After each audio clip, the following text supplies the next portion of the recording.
Not enough offense for the Minnesota Wild as they fall 3-2 to the Vegas Golden Knights in a showdown against a top Western Conference contender that has the Minnesota Wild again come up short. Wild are now 2-6-1 against Western Conference playoff teams so far this season. Came down to the penalty kill. Imagine that. We'll talk about plenty here tonight, including Jesper Wallstedt's 2024-2025 season debut. We'll talk about Travis Dermott, and we'll talk about the final couple of minutes in which the Wild failed to get a shot on goal with extra attackers, all on today's Locked On Wild postcast. Let's get it fired up.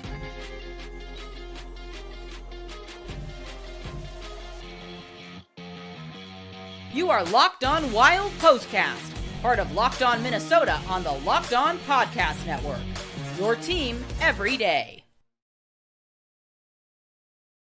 The Minnesota Wild fall 3-2 to the Vegas Golden Knights as pretty tight, pretty tense game between these two teams as there were plenty of fisticuffs. But at the end of the day, Wild just could not get the additional goal they needed to tie this game up. Had the extra attacker in the final couple of minutes, had a 6-on-4 in the final couple of minutes as well, and were not able to get a shot on goal against Ilya Samsonov, courtesy of that Vegas Golden Knights defense. And so the big number for tonight, 2-6-1 against Western Conference contenders so far this season. And it's something that this team is just going to have to address as we get further into the season. Like, it's if you get to the postseason, guess what? The opposing team is going to try to expose that weakness. Can you get that figured out by the time the season is done? I guess we'll find out. But let's get to all of your comments on tonight's game. And just a programming note as well. Denny having some technical issues with his soundboard. So unfortunately, no show after this. But we will get that rescheduled as quickly as we can for you here later on in the week. But as Diane says right off the bat, a nail-biter game. There were plenty of highlights. I mean, Kirill Kaprizov with a couple of goals to just add to his total, which is now tied for most goals in the entirety of the NHL. And beyond that, the Wild just didn't generate a ton. I think Russo tweeted that of the 22 shots that the Minnesota Wild had on goal, Kirill Kaprizov and Marcus Johansson had 11 of them. Johansson had 5 shots on goal, and Kaprizov had 6. Beyond that, Matt Boldy with a big old goose egg. He's on a not good run. I know he scored yesterday, but he really needs to kind of get ironed out, because you look at a team that is struggling to score goals. He needs to be helping in that aspect. And this is about the first time this season that we have gotten to the point where things are like, okay, you gotta get yourself ironed out. Boldy has built up some equity, but he's in a part of the season right now where his play needs to pick up substantially. Beyond that, only three other players in multiple shots on goal. Ryan Hartman had 2. Travis Dermott, who we'll talk about in a little bit, I thought looked pretty good. He had 2 shots on goal, and Jared Spurgeon had 2 shots on goal as well. Beyond that, it was a single shot here, a single shot there, and you can't have that. Like, I know Vegas did a good job of kind of suffocating things, but if you come up on the wrong end of a 3-2 score, guess what? It's not really the fault of the defense. It's not really the fault of the goaltending. It's the offense not being able to bail everybody out. And that was the case in this one here tonight. Let's talk a little bit about Travis Dermott, who played 7 minutes and 47 seconds. I thought he looked pretty good considering he hasn't played a ton this season. Just 10 games under his belt so far this year, and was mostly a scratch for Edmonton before he was waived. I thought he looked fine. He just, I think, tried to play responsibly. And I would say now playing in kind of a sheltered 11-7 role is one thing, but I think he would be somebody that if in a pinch, if you needed to throw in to take over if somebody else gets hurt on the defense, I think he would be fine. I think he would be fine on a third pairing role. I wouldn't elevate him necessarily beyond that, but a couple of shots on goal. He just tried to kind of not make any glaring mistakes. So I think his debut was fine. It just depends on what role they put him in going forward. Rough game for Freddie. He should know better than to grab the puck and chuck it down the ice. That was one of the most bizarre things that I've seen in a while from the Minnesota Wild. And of course, like 6 seconds after that happened, it's a penalty that leads to a goal for the Vegas Golden Knights. And guess what? You come up short. You give up one on the PK. That's going to ruin your night. Amanda joining us tonight. Too many passes and not relying on good rebounding. I think another thing too, it was discussed in the broadcast. Vegas did a really good job of just getting the puck out of the D zone. One shot and out. And even sometimes no shots and out for the Minnesota Wild offensively. And that was largely due to the Vegas Golden Knights defense being able to just stay on assignment and keep the Wild from setting up shop. They had a couple of moments where they were able to, but they really didn't get anything comfortably set up throughout the course of the night, which was incredibly frustrating. And that's ultimately the reason that you end up losing the game. So this is going to be something that teams will try to do against the Minnesota Wild, is just keep them to one shot from the perimeter. Don't let them get really established.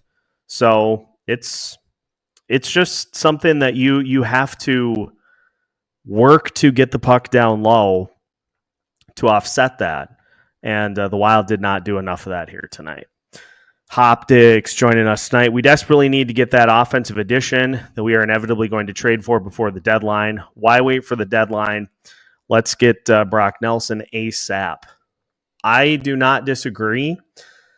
Unfortunately for the Minnesota Wild, you are dealing, like, it's kind of out of the Wild's control at this point, because the New York Islanders are currently 1 point out of a playoff spot.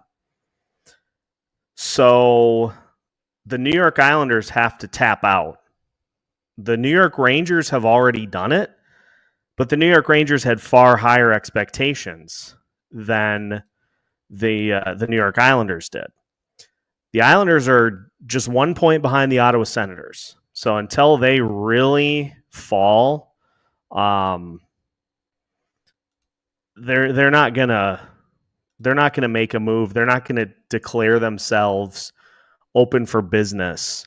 The only teams that I would say are really in position to do that right now: Buffalo, Montreal,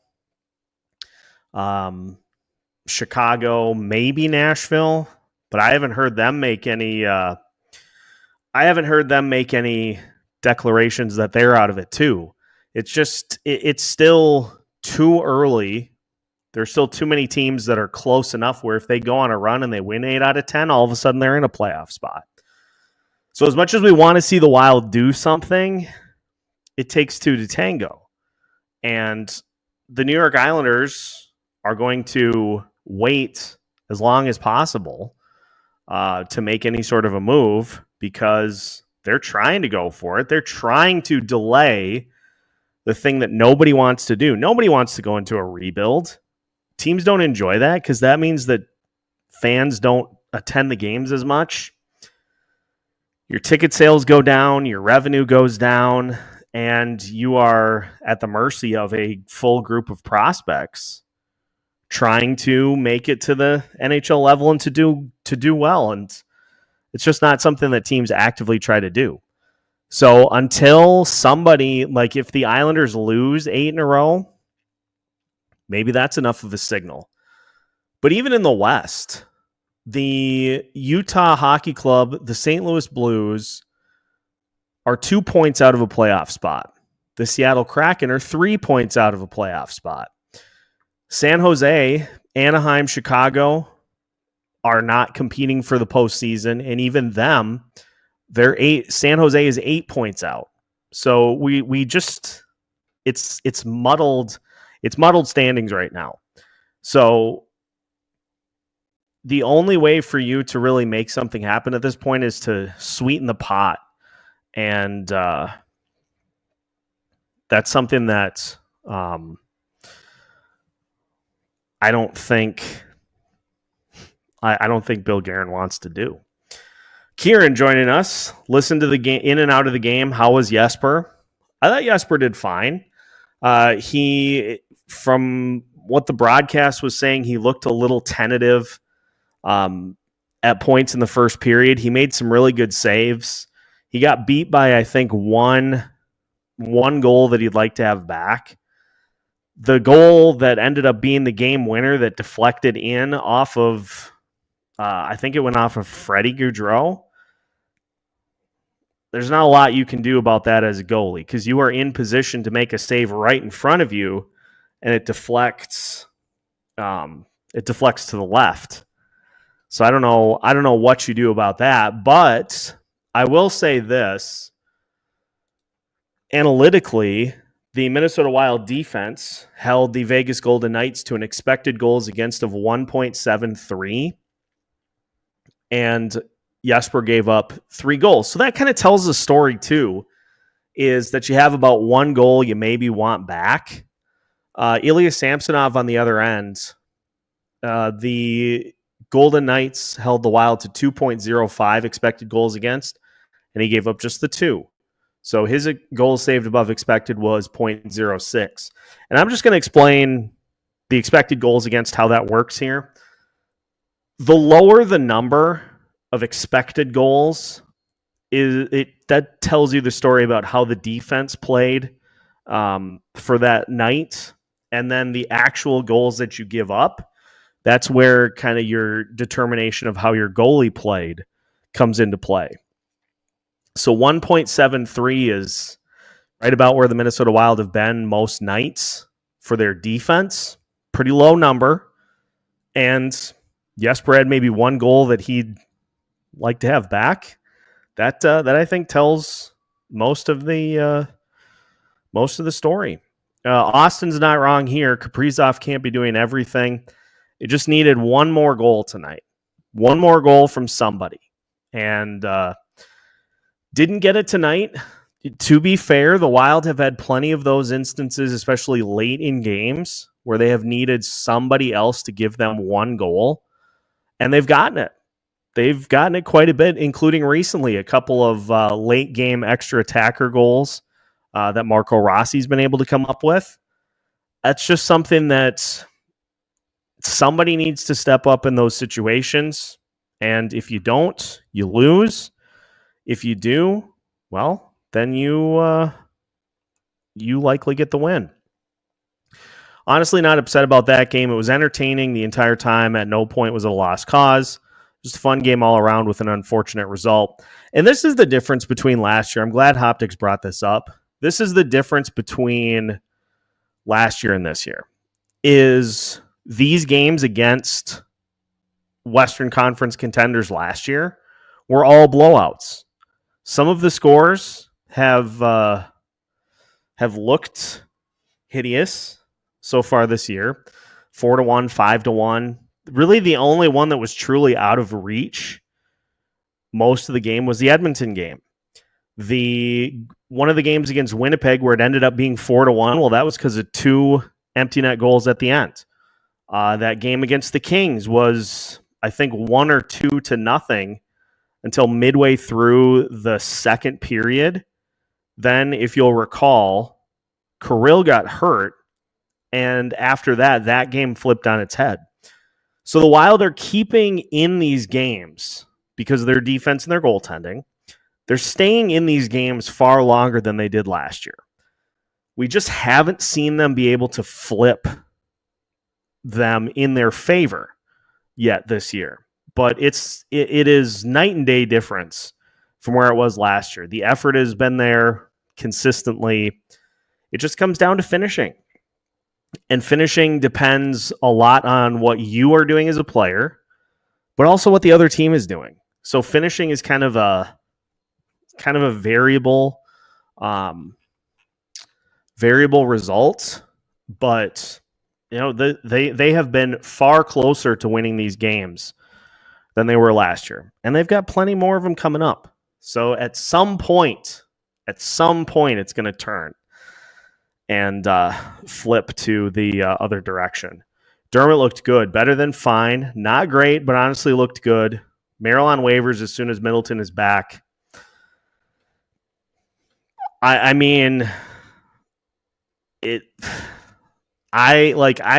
hesitate to speculate on those types of things because we've been pounding the table for Merrill and for Johansson to be gone for over 2 years. If Bill Guerin felt like they were true, detrimental players to the team, they would have been gone a long time ago.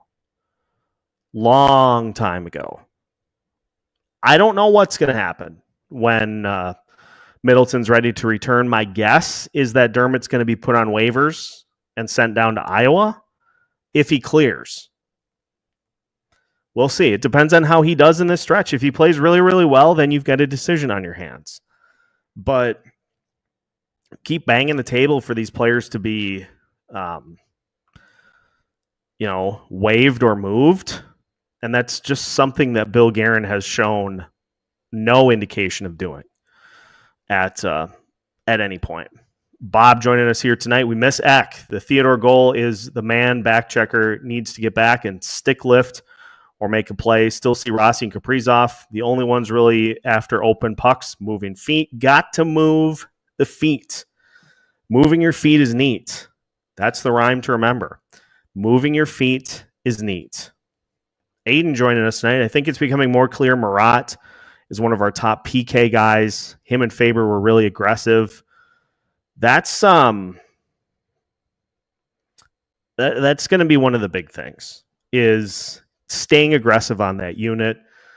I'm going against my therapists, and I'm going against my therapist, my legal counsel, my primary care physician, and the barista from Starbucks, all telling me that I should stop talking about the penalty kill because it's having adverse effects on my health.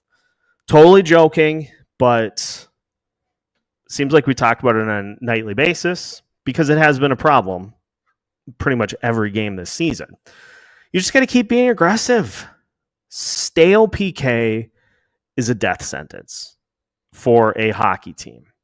And the Wild they just get lulled into a sense of stale play because you assume if you go to make a play up top and the power play that you're going up against moves the puck away from you, that you're out on an island.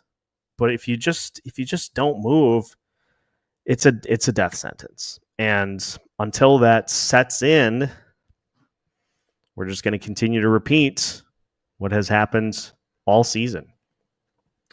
Marat is a first-line player stuck in a fourth-line role. So nice with it and seems to be getting more and more comfortable. Put him on the second line with Rossi and Boldy or something. And Hoptics promises it will be crazy.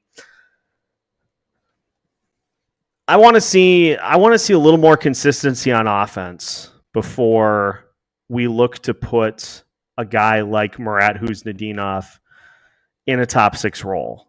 I just want to see some more consistency with it because the other thing too, let's just look at the numbers. Marat Huznadinov right now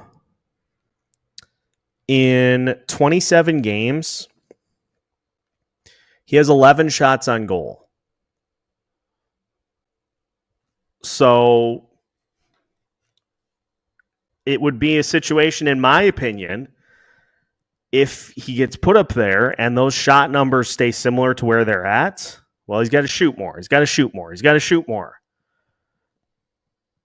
We just, the reality of the situation is that some guys are top 6 players, some guys aren't. And I think that's a reason. I think there's a reason that, I'll use Brandon Duhaime as the example. I think there's a reason that we didn't see Dewey in the top 6 hardly at all, ever, because yes, you have the speed, but the offensive skills just don't match. That second line needs to have players capable of scoring on it. Not saying Kuznetsov isn't, but at this point in his career, his defense is far ahead of his offense. That's just the way it is. So until Bill Guerin is able to make a move, your best option is probably Ryan Hartman on that line. Hartman has been in a bit of a rut from a scoring perspective, but I feel like he's going to, at some point, go on a run. It's just a matter of time. Same thing for a few other players. Just a matter of a couple going in, and that gets the confidence up. And then next thing you know, you got a guy that scored 6 goals in 7 games or some number like that. Just needs to. The key thing is to just not stop trying. That's the key piece of this, is don't get frustrated and stop trying to score. And just continue with those opportunities, and hopefully the goals will come. I'm not talking Marco Rossi trade. I've said it for a week. We're not going to talk about that ever again. So anytime it gets brought up, I just will continue to mention that we're not talking Marco Rossi trade. Sucks to lose by a goal and not grab a point. That being said, a nice cushion. This is what we were hoping that the Wild would be able to do. Joel Eriksson Ek is a substantial loss. Filip Gustavsson now being looked at. That I don't like that. Although from what John Hines said, they don't think it's anything major. Just a little banged up. But still, not a huge fan of that. You're missing Joel Eriksson Ek and Jake Middleton, who are probably 2 of your 5 most important players this season. Kirill obviously is number 1 because he's scoring literally every game. So until those guys come back, the big key to this puzzle is just to try to keep the ship afloat. And the Wild have, what are the Wild at so far in December? Feels like the Wild have at least been kind of keeping the ship upright because of how well they played earlier. And, even I think they're 2-2 in their last 4. They're 2-3 in their last 5, or 3-3 in their last 6. They're 4-3 so far in December.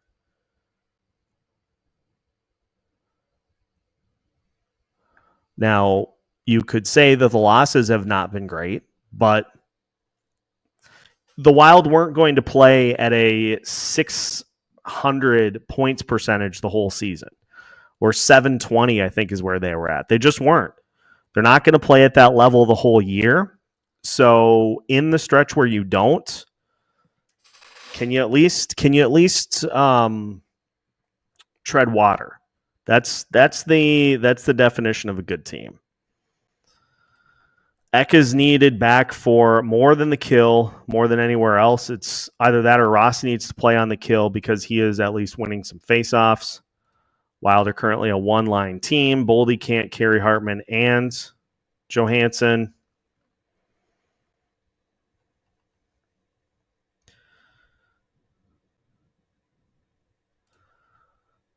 He's not going to produce with Foligno and Trennan. Give him even Freddie and somebody else. Probably, perhaps, but I don't know. Like, I would just rather give those opportunities to somebody else at this point. You know, if you get to where the season is in hand, maybe you try it. But I would just rather give those offensive opportunities to somebody else. And that's just that's my personal thought. I don't make personnel decisions. You're going to hear me say that a lot going forward because there's a lot of stuff going on with the roster, everything with the roster that I don't have any control over. And it's hard to speculate on stuff that is discussed in meetings behind closed doors that you're not a part of. But I just personally would rather see guys that are more true top, even middle six.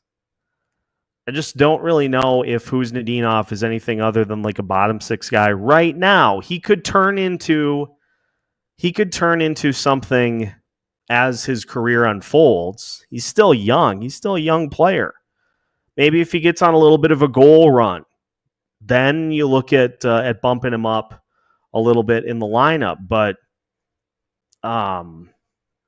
like at the end of the day, I'm starting to use that way too much. Players in the top six need to be shooting the puck tonight. Other than Kaprizov and Johansson, they really didn't. And that's why the game ended the way that it did. Let's get to this update from Amanda. Hines says Gustavsson's injury is upper body. Don't like that. But beyond that, doesn't look like there's any other update.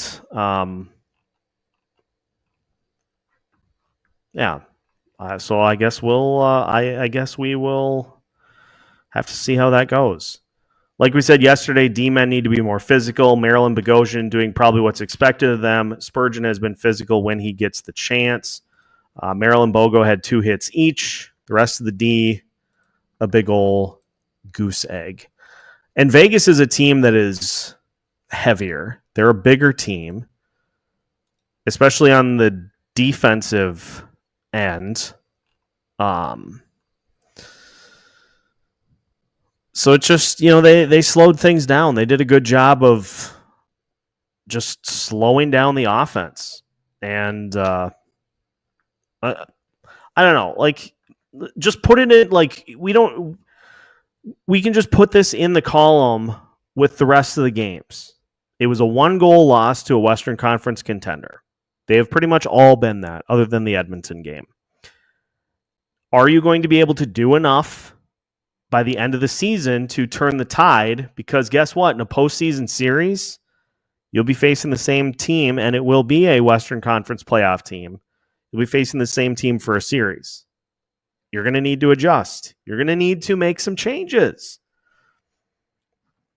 That's what the regular season's all about, is just tweaking your formula, getting yourself ready, and shoring up the penalty kill. Kaprizov is better than McDavid. It's different kind of good, but I'm willing to say that Kaprizov is more well-rounded and overall is more valuable than McDavid.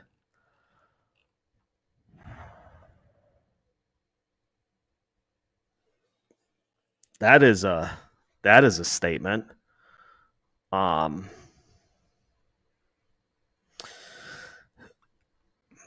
mean, there are all the top end guys are incredibly talented. I think McDavid is clearly, I would put him better because he's been doing it for longer.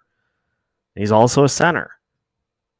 That's the big determinant. That's the big difference. I think that's the reason that you hear a guy like Nathan McKinnon mentioned as better than Kirill, is because he's also a center, putting up the offensive numbers that he does.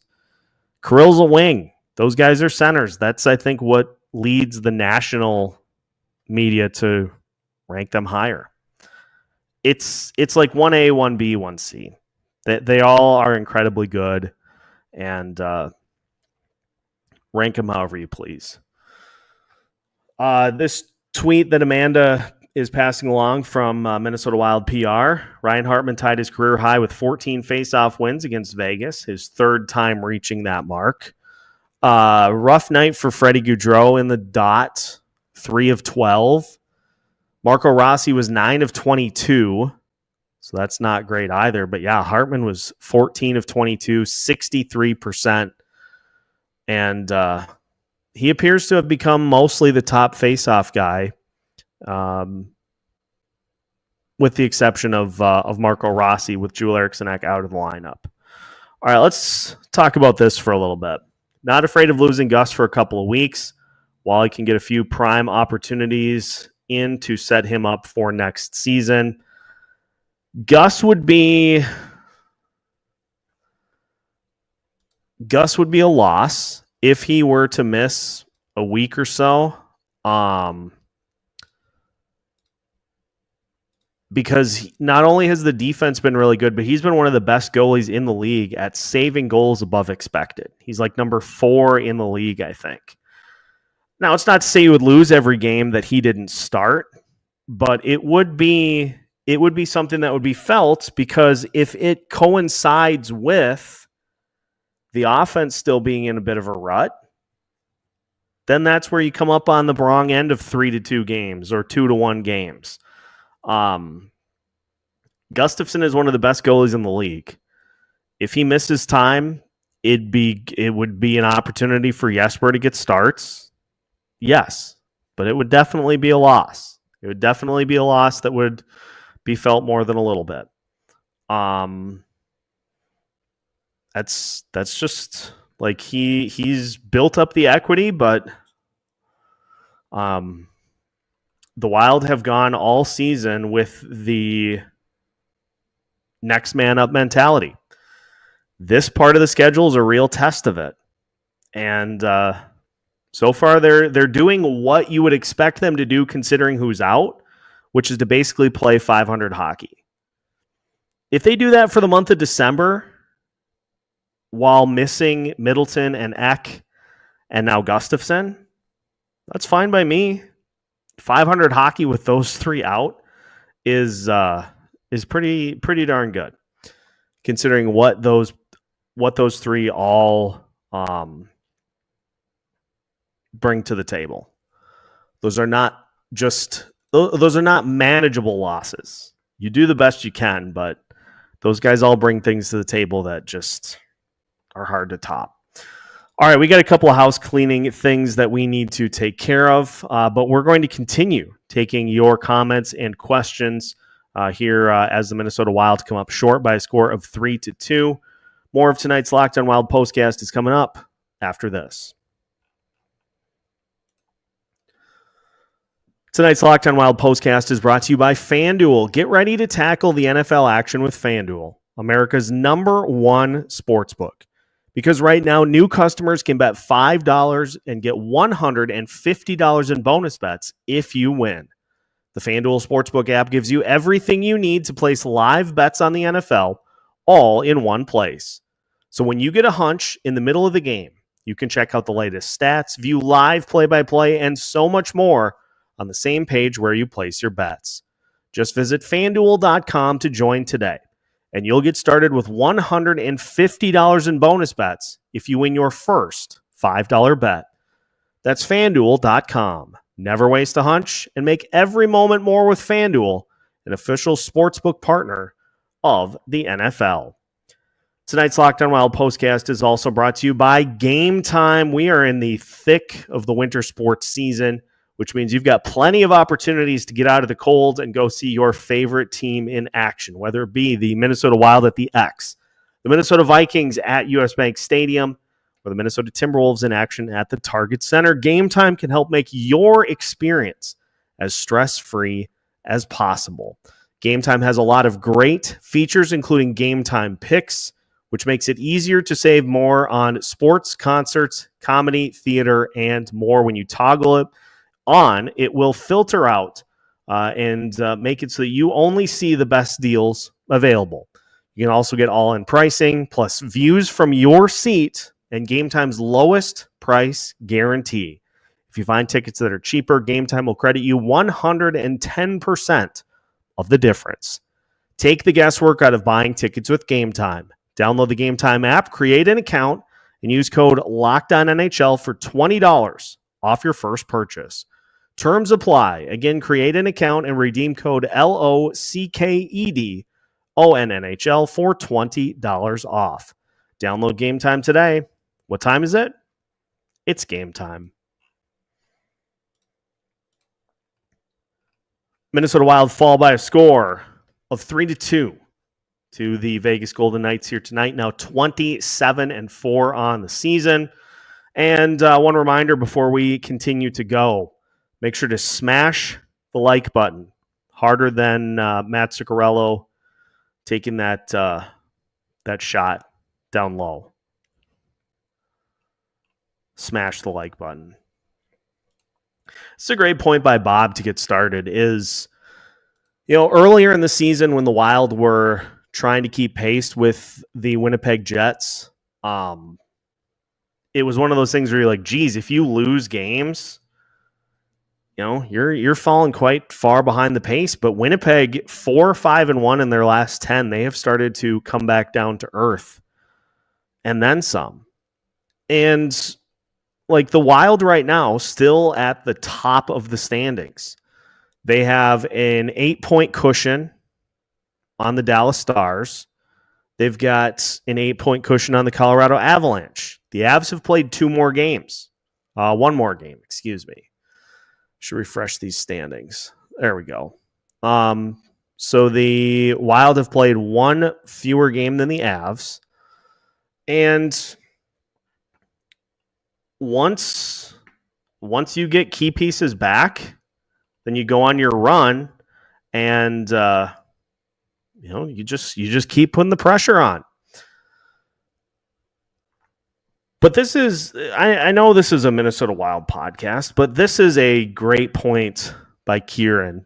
The New York Rangers are in the midst of an absolute tailspin. They're 3-7 in their last 10. And it's a New York Rangers team that was one of the best in the league last year and now is losing to everybody. And not just losing, they're getting clapped by pretty much every team they play. Most recently, just one of their last 3 losses was 2-1 to Chicago. And that's a Rangers team that has a lot of money tied in to players on the older side. And they're not cheap contracts either. That's a Rangers team that's going to have some problems when they inevitably fall out of the race. And I saw a tweet earlier today that I thought was really interesting that I think is something that we learned last year. That as the Rangers continue to just throw the kitchen sink at this season, changing a ton of things, trying for different looks, all this stuff, it's not working. At some point, there just is no magic solution for a team's woes. At sometimes seasons just collapse, and there's nothing you can do to pull yourself out of the whirlpool that pulls you down into the abyss. And the New York Rangers are steering their ship directly into that abyss right now. This is the same thing that the Minnesota Wild dealt with last year. First 20 games, absolute nosedive into the whirlpool.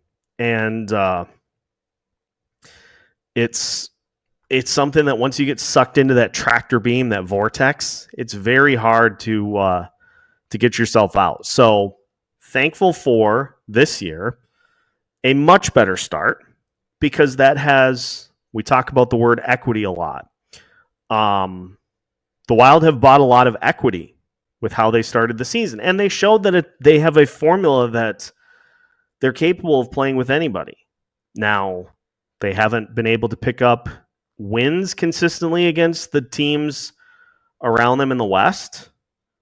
But if you continue to play with that formula, that's all you can hope for, is maybe by adding a piece, maybe that pushes your formula over the top. And it helps you get to where you are trying to go. This is a great point by Aiden. Zuccarello seems super rejuvenated, looks faster than before, as well as being more physical. Don't get how he does it. All the math is against what Matt Zuccarello continues to do at the age of 37. But I think it's a good indicator that him and Kaprizov just continue to have that unreal chemistry together. And look, it led to a couple of goals again tonight. Now, that line combination was responsible for 1 goal against, but 2 goals for. And they had a expected goals percentage of 69.3 on the night, which was the high water mark for any line combination other than somehow Matt Boldy, Freddie Gaudreau, and Marcus Johansson, which I don't know. I don't know what that means. But I could say it till I'm blue in the face. It's going to come down to that second line being able to help produce. Nights that they don't, you're going to have a little tougher time coming up with wins. Nights that they do, your chances of winning are a lot better. Zuccarello reminds me a lot of Joe Pavelski, just gets older and better. It's funny from Kaylee. Do you think things were awkward between Zuccarello and Faber in the locker room when he came back? Anybody else notice that the friendly fire has been absurd this year? Marcus Foligno took one in the face from I don't remember who shot it, but another friendly fire there, and it seems like friendly fire shots are dropping players left and right. I don't like it. I would like for that to stop. And it just doesn't seem that it does. A rare off night for Brodin and Faber, by the way. They were responsible in 21 minutes for 25 shot attempts against.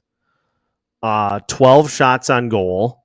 Still somehow had an expected goals above 50%, which is, frankly, that's impressive. But, Merrill Bogosian, 6 minutes, 32 seconds of time on ice together. They they were responsible for 2 shots on goal for and 2 shots on goal against. They had an expected goals of 86.6. Just oddity numbers here this evening. Would you rather have Logan Stanley or John Merrill? That's a good one. I think I still would rather have Merrill because at least Merrill can skate. Logan Stanley can't skate. He is a freshly born deer that has never used his legs before trying to skate on the ice. The only reason that he has stuck around as long as he is because he's big and is goonish. That's the only reason that he continues to be trotted out there for the Winnipeg Jets. One could also say I would rather take option C, the Meteor. But if I had to pick between the two, I would probably go John Merrill because Logan Stanley is fleet of foot is about the polar opposite way of describing it. He is unfleet of unfoot. He makes Matt Rempe look like Kirill Kaprizov from a skating perspective. Like, think about that. Think about that for a second. Thoughts on eggnog? I've had it a couple times. I enjoy it. Like, I like it. I just don't go out of my way to get it. If it's at a party, I will certainly drink it, but I don't go out of my way to make it or add it to my holiday arsenal. But I like it. If somebody makes me some, I'll certainly drink it. Can we please get some help for Kaprizov? It's insane how awful the secondary scoring is. Well, Matthew, that's going to be the thing that will define this season. Is if they can get some consistent level of secondary scoring. It's a team that, with this defense and goaltending, is capable of going on a run. Need some help. Need somebody to step up scoring-wise. Marco Rossi's done it, but you need a second line that can do it. End of story. Period. Point blank. End of story. Chisholm and Spurge, pretty good pairing. They have been really good together. Like, I'm surprised at how good Declan Chisholm has been stepping into that role. Now, what did Declan Chisholm do tonight? Declan Chisholm, just under 19 minutes, didn't have any shots, or blocks or anything like that stands out in the box score. But as I mentioned, Chisholm played with Spurgeon and Faber for most of his night tonight. And his play with Spurgeon was far better. That was probably your best defensive pairing of the night. But he has done a great. That's why when I was ranking the injuries as far as which I'm concerned about most, I ranked Brodin's injury down a little bit because Chisholm was capable of stepping in a pinch to be a top 4 defenseman, and he's taken that and he's run with it. So now Middleton is a little bit different defenseman. Brodin and Chisholm are similar in like their build. Middleton is obviously bigger and heavier, so the things that he was being asked to do are different. So it will be interesting to see how the Wild navigate this stretch, because this is the one that I think they were less equipped to be able to handle. But Chisholm he's still playing really good, getting a better chance to play. If you are a bad skater, how do you make an NHL skater? You consult Andy Ness, skating coach for the Minnesota Wild. Get you set up with him, and he'll get the job done. Have we had 2 games in a row without a point yet this year? We have not. The Minnesota Wild are still the only team, or one of the only teams in the NHL who has yet to suffer back-to-back regulation losses. The only stretches in which they lost 2 games in a row was the Seattle and Winnipeg games to open this, like on the 12th and the 13th. Hey, guess what? A back-to-back. But they lost in a shootout and an overtime. So you get 2 points there. The only other time that happened was a shootout loss to Calgary, followed by a regulation loss to Winnipeg. But again, they got a point in the Calgary game. Those are the only times in which the Wild have lost back-to-back games. That's the only time that the Wild have done it so far this year. And this is the difference. This has been the difference of why they are so much better off this year than they were last year. All of these games in which the Wild have found ways to get points, they would not have done it last year. Hey, Charisse, thanks for joining us here tonight. The only update that we have on Filip Gustavsson is that his injury is an upper body injury. I will. I'll see if I can dig into any more than that throughout the week, but it doesn't seem like it's anything major. I feel like we would have heard quite a bit more about it. So I would imagine he'll get the day-to-day distinction. Probably start Fleury against Florida and see how he's doing on Thursday against Utah. That would be my guess as to how this plays out this week. But really no update other than that on his status so far. This is a great point too. That's maybe that is one of the games that just sits in my craw for the Wild, because they just kept letting that Seattle team back in. And that is, I think, the only clunker game that Marc-Andre Fleury has had this year. So think about how much has happened since that second game of the season. Just one of those that the Wild just could not.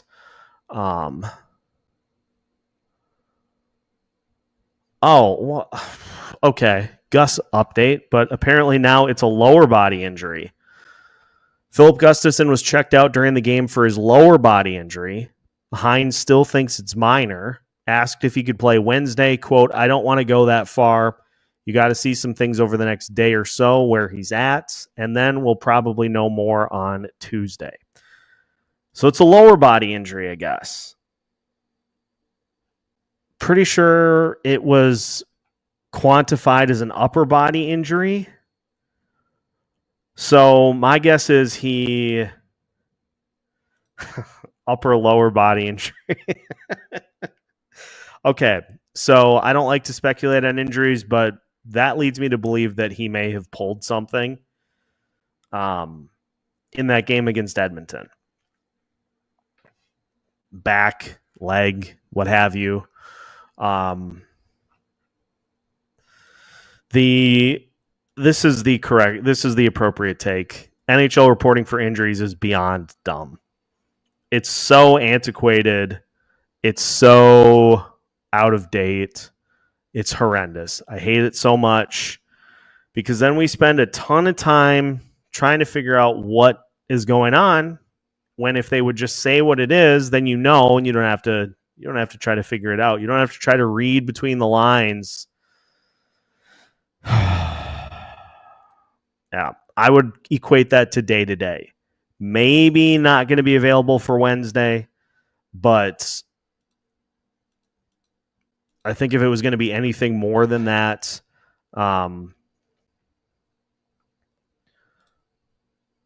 we would have to see. Russo just now, I've got to think we'll see roster moves tomorrow by the Minnesota Wild. They'll still be in LTIR, but they want to get below the ceiling for a few days. We could even see waivers for some Iowa guys. If they clear, they can still be recalled and then sent down during the Christmas break. Yeah. I guess we'll see. The cap maneuvering stuff, I'm going to be so happy when we don't have to do that anymore, because this is just like... And I know a lot of it is just trying to accumulate, because of how the cap accumulates, is just trying to accumulate cap space day to day. Granted, with Middleton on LTIR, they don't accumulate cap space. I don't know. 6-on-4. Yeah, just atrocious. You got to manage to at least get a shot on goal. There's one errant look by Boldy, but that was it. But that's Vegas for you, I guess.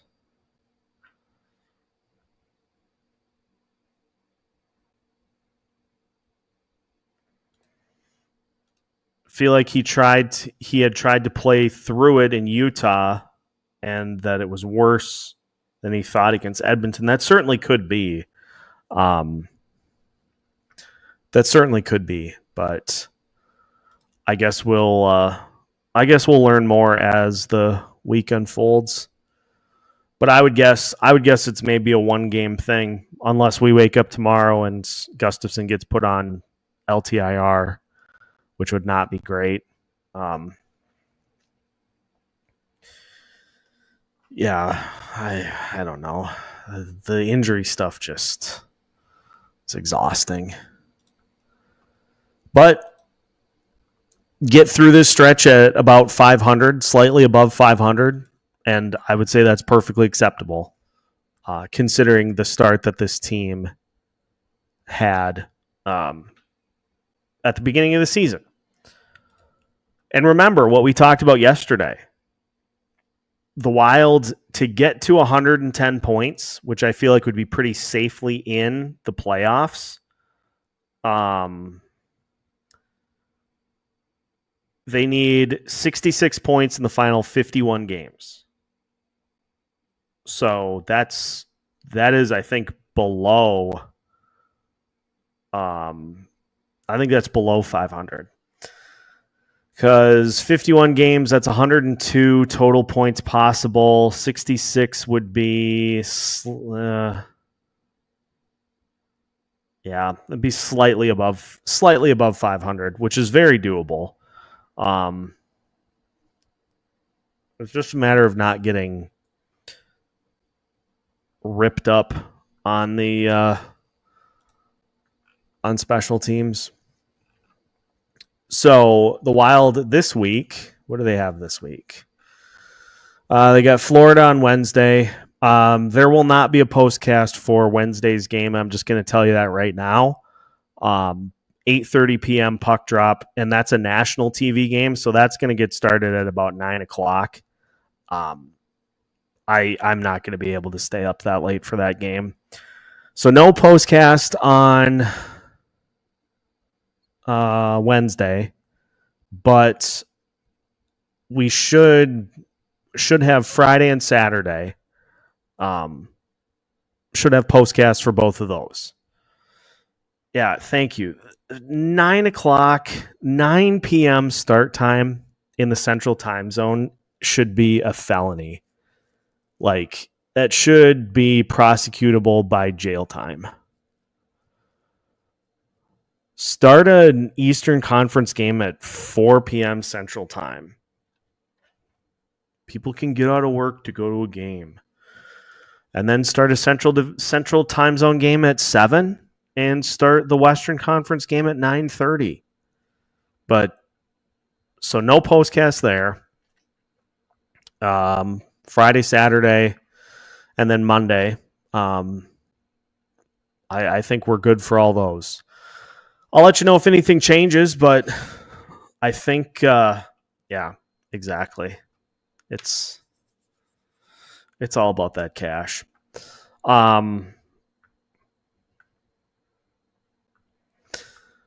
I think that's going to wrap it up for tonight's postcast. I'm going to start trying to do this more consistently. Is one big thing to take away from each show, like postcast. One big thing.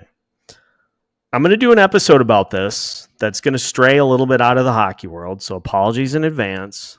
But we may be in the midst of watching one of the most dominant seasons a Minnesota sports athlete has ever had. Kirill now is tied for the league lead in goals with Leon Draisaitl. Think about that. At this point in the season, Kirill Kaprizov is tied with Leon Draisaitl for the league lead in goals. 22 goals in 31 games. It's one of the most dominant seasons a Minnesota sports athlete has ever had. So we're going to see where it ranks amongst the best of the best throughout the state of Minnesota.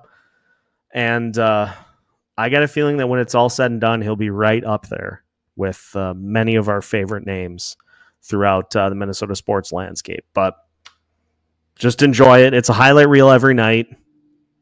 So much fun to watch. Thanks for tuning in, everybody, to yet another Locked On Wild postcast. Wild, unfortunately, fall by a score of 3-2 here tonight, but we still have fun with it, and hopefully the Wild will bounce back on Wednesday in their next game against the Florida Panthers. Make sure to hit that like button before you head out for the night. Hit the like button. Like it up. Like it up.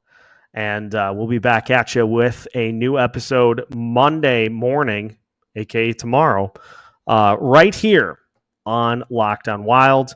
Make sure to check out the Discord if you have not already. Link is in the description of today's episode. So make sure to check that out as well. We keep the party rolling over there all week long as well. So hit the like button, and we will see you on the next new episode of Locked On Wild. We've got new episodes every Monday through Friday as part of the Locked On Podcast Network.